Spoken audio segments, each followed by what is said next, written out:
Assalamualaikum warahmatullahi wabarakatuh. Sebelumnya perkenalkan, nama saya Egy Amarabli. Saya merupakan mahasiswa dari Stisipol Raja Haji dengan NIM 24171055 dan saya dari Prodi Administrasi Publik. Pada kali ini saya akan membahas materi yaitu kebijakan sektor publik. Atau yang lebih kita kenal kebijakan publik. Tentu saja istilah kebijakan publik ini merupakan istilah yang tidak asing lagi kita dengar dalam kehidupan sehari-hari. Adapun definisi dari kebijakan publik ini adalah keputusan pemerintah untuk mengatur berbagai bidang kehidupan dalam negara.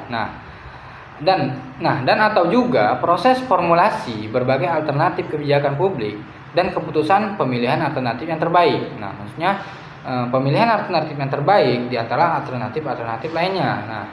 Pada dasarnya, definisi dari kebijakan publik ini telah banyak dikemukakan oleh para tokoh. Misalnya saja definisi dari Thomas D. Definisi dari Thomas D adalah apapun yang pemerintah ingin lakukan atau yang pemerintah tidak ingin lakukan, sekalipun juga termasuk dalam suatu kebijakan. Salah satu analogi sederhananya, ketika seorang anak memiliki keinginan untuk dibelikan HP kepada oleh orang tuanya. Maka ketika orang tuanya merasa bahwa anaknya belum memerlukan HP, maka tidak akan dibelikan. Sebaliknya, jika orang tua ini merasa anak ini perlu HP nih, maka dengan senang hati orang tua akan membelikan HP tersebut untuk anaknya. Artinya tidak semua hal itu bisa diproses menjadi sebuah kebijakan, kecuali melalui beberapa proses. Adapun alur proses kebijakan publik itu adalah yang pertama atau tahapan awalnya adalah tuntutan atau demand. Tuntutan ini berasal dari kita atau aspirasi masyarakat yang dimana keinginan, kebutuhan atau masalah masyarakat perlu diselesaikan. Kemudian tuntutan-tuntutan dari masyarakat tersebut ditangkap oleh politik. Politik ini dimaksud adalah seperti DPRD, DPR, dan partai politik lainnya.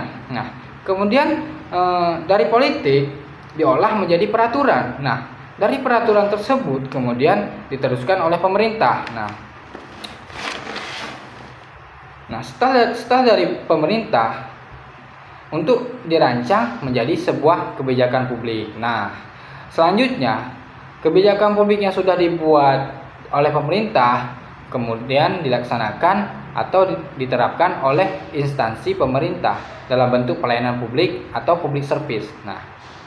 Setelah kebijakan publik ini diterapkan, akan ada yang namanya feedback. Feedback dari masyarakat. Jika pelayanan belum sesuai harapan masyarakat, masyarakat akan memberi tuntutan atau masukan lagi sehingga proses ini akan berulang. Di sini contohnya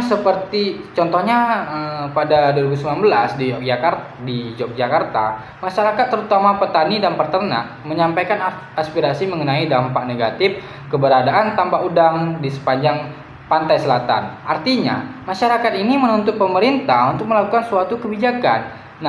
Dari tuntutan tersebut akan melalui proses-proses yang sudah saya jelaskan tadi, sehingga pemerintah melakukan kebijakan dengan mengeluarkan surat edaran. Di mana surat edaran ini yang memerintahkan penghentian pembangunan tambak dan penutupan tambak yang ada. Sebagai gantinya dilakukan kebijakan relokasi tambak sebagai upaya penataan. Masih banyak contoh-contoh lainnya dari suatu kebijakan publik.